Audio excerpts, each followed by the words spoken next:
This is how to put LEDs on just about anything. Today I'm doing it on my surfboard wall art as an example, but you can put them on really anything you want and they're an amazing way to give that extra pop.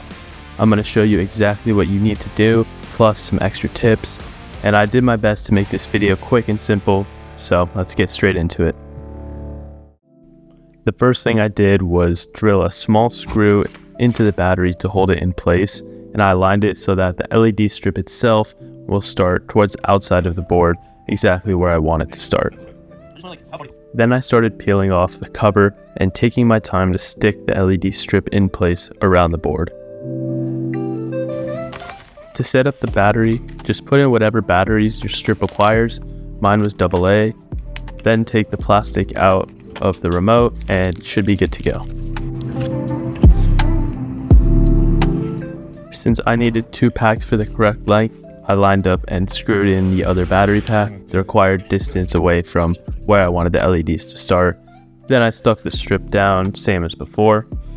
If you just get longer LED strips though, you shouldn't have to use 2 like I did. Then to cut the strip, make sure you align your scissors with the brown part of the strip where there should be a little scissors icon that tells you it's okay to cut there.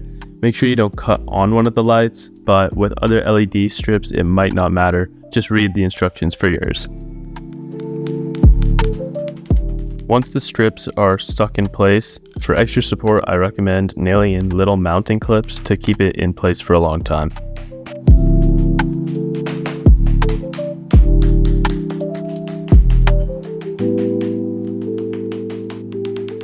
Then we just had to hang the board on the wall.